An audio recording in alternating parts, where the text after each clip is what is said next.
Ako po si Leory Pasco, 69 years old. Isa sa mga nanay na volunteer ng Rise Up for Life and for Rights. Ang akin pong anak na dalawa na sina Crisanto at Juan Carlos ay biktima ng extrajudicial killings kaugnay ng war on drugs. Pinatay sila ng mga pulis Quezon City, 7 taon na po ang nakalipas. May 12, 2017, sabi ng mga pulis, hinabol nila ang 3 kalalakihan sa may Commonwealth at noong naabutan nila ay mga nanlaban. Sabi ng mga pulis, natagpuan daw nila ang drugs at paraphernalia sa bulsa ng aking mga anak.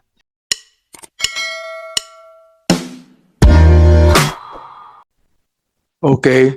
Ako po kayo tawagin. Meron ba bang iba ritong present with us na naging biktima ng EJK? Kasama natin ngayon. Pakitayo nga po. Kayo po yung kasama rin. Anong pangalan po ninyo?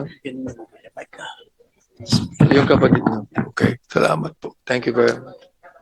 Meron pa ho ba? Wala na. Sila rin? Oh, okay. Okay. Ano nga yung pangalan nila? Gusto ko lang malaman, makilala uli. At yung naging biktima ng kanilang ano. Ano lang, kung sino sila. Bago ko tawagin si Leory. Meron pa sa labas?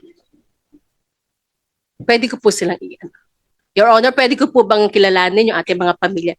Sabihin lang pangalan Sige po, at yung naging Nanay biktima. Dalia Cuartero po, ang anak niya ay si Jesus Cuartero III. Ilang taon na? 26 po siya nung siya ay nabaril. Ano naging kaso po niya? Actually po, hindi po siya ang target. Yung kasama po niya ang target. Ang problema lang po, tinawagan siya nung isang target na magpahati dahil usually po sa amin, pag 9 to 10, mahirap na ang access ng sasakyan. Yung anak ko may motor, kaya siya ang tinawagan para magpahatid sa parang something may tumawag din sa kanya. Okay. So, siya po hindi talaga sa target, no? Hindi po. Ito pong isa. Ako po si Jane, ang asawa ko. Asawa niyo yung napatay. Asawa ko po. Bakit po pinatay? Isa rin po kasi siya sa may kalsada. Ano po ang dahilan? I think it's needful for the committee to be able to know how and why, no? Bakit po siya pinatay? Ano ang kaso niya? Ang bumaril po kasi sa kanya ay riding in tandem sa So kalsada. hindi niyo alam kung police o vigilante. Vigilante po. Nakalagay po sa police report na unidentified at nakasakay sa isang motorsiklo po. Pagkabaril po sa kanya, bigla na lang pong umalis. Bakit po siya pinatay? Doon po sa lugar kung saan siya pinatay ay marami pong pinapatay doon. Kasi ang trabaho po ng asawa ko ay jeepney driver, minsan po ay barker, yung tagatawag po ng pasahero. At nung araw po na yon, nandun po siya sa kanto ng Langit Road, doon sa Caloocan, kung saan po kami nakatira. Doon po siya binaril. At, Okay, salamat po. Baka mamaya tawagin namin kayong muli pero mag-o-out muna kayo kung ano. opo. Okay, sige po. Salamat po. I'd like to call now Leory Pasco to bigay sa atin ang nais niyang sabihin. Ay, ano mga shit. Okay na. Magandang hapon po sa lahat. Ako po si Leory Pasco, 69 years old. Isa sa mga nanay na volunteer ng Rise Up for Life and for Rights. Ang akin pong anak na dalawa na sina Crisanto at Juan Carlos ay biktima ng extrajudicial killings kaugnay ng war on drugs. Pinatay sila ng mga pulis Quezon City, 7 taon na po ang nakalipas. May 12, 2017, sabi ng mga pulis, hinabol nila ang 3 kalalakihan sa may Commonwealth at noong naabutan nila ay mga nanlaban. Sabi ng mga pulis, natagpuan daw nila ang drugs at paraphernalia sa bulsa ng aking mga anak. Pero walang maayos na investigasyon ang mga pulis. At hindi kapanipaniwala ang kanilang mga kwento. Noong May 11 ay nagpaalam sila na pupunta sa kanilang tiyuhin itong si Crisanto Lozano sa Parañaque upang magpatulong na kunin ang kanyang narinyo na lisensya bilang security guard. Gusto ko lamang pong ibigay diin na nag-grant na po ang security license ni Crisanto. Isa sa mga patunay na malinis at walang masamang record ang aking anak. Kabilang ang mga anak ko sa na-clear na sa barangay na hindi sangkot sa illegal na droga noong 2016. Nang pumasok si Duterte, siyempre natakot po kami. Kaya't nag-ayos sila at parehong nagkaroon ng maayos at marangal na trabaho. Si Juan Carlos po ay binata at isang construction worker at taga-deliver po ng sulat, yung bill ng Meralco. Kaya masakit po na malaman sa balita ng aking mga anak ay napaslang sa isang police operation. Sa Yori, di gusto ko umano. lang tanungin, inayos nyo yung, ano yung sabi nyo, inayos nyo ulit? Ano po, nung Nung naging Pangulo si President Digong ay inayos nyo ang buhay nyo. hindi po, naayos na po ang buhay nila. Oo. So Opo. nakatulong ang Pangulo na maging maayos ang buhay nyo. Hindi rin po. Kasi natakot po kami. Tuloy po ninyo. Kaya masakit po malaman sa balita na ang aking mga anak ay napaslang sa isang police operation. Di umano, pagnanakaw at pagkasangkot sa illegal na droga. Ang katawan po ng anak ko ay nagtamo ng halos tama ng baril. Mga 20 times noong Mayo 12. Hindi lamang dito natatapos ang aming kalbaryo. Pinagpasapasahan po kami bago makita ang labi ng aking mga anak. Una kaming pinapunta sa funeral parlor sa Muñoz, Quezon City. Pero wala naman po doon yung katawan ng aking mga anak. Kung hindi, doon pa po sa funeral parlor sa Sampaloc, Manila. At bago po yun, pinababayad po kami ng halagang 100,000 piso.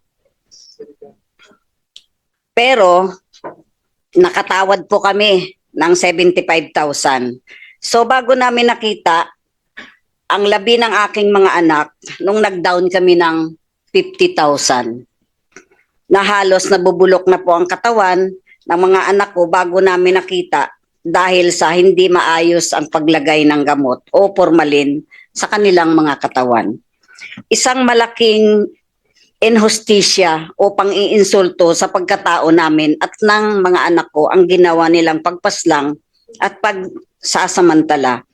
Mula nang napaslang ang aking mga anak, nagkaroon po ako ng pagkakataon na marinig ang mga kwento ng mga nanay, tatay, asawa at kapatid kung paano pinaslang ang kanilang mga mahal sa buhay.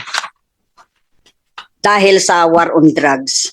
Ito po ay naging daan ang mga kwento upang ako ay magpasyang maging bahagi ng makabuluhang gawain para sa katarungan. Bilang isang nanay ay kinatawang ko po ang mga pamilya ng mga biktima na pinaslang at nilabag ang kanilang karapatang pantao. Bilang isang volunteer po ng Rise Up, tumutulong din po ako sa komunidad kasama ang Rise Up team na nagbibigay ng moral at spiritual na suporta sa mga kaanak ng mga biktima upang maibsan ang kanilang pagdadalamhati sa pagkawala ng kanilang mga mahal sa buhay. Kami po ay lubos na umaasa na makamit namin ang hustisya. Nananawagan po kami sa gobyerno ni Marcos Jr. na sana po ay dinggin at bigyan ng pansin ang aming hiling na magkaroon ng patas at maayos na investigasyon sa war on drugs.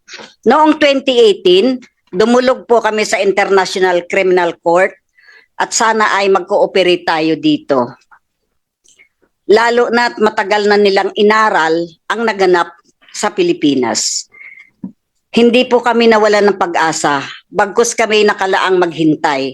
Lubos ang aming pasasalamat sa mga taong simbahan at sa iba't ibang sekta na handa ding maglaan ng oras at pagtulong sa aming mga pamilya ng mga biktima.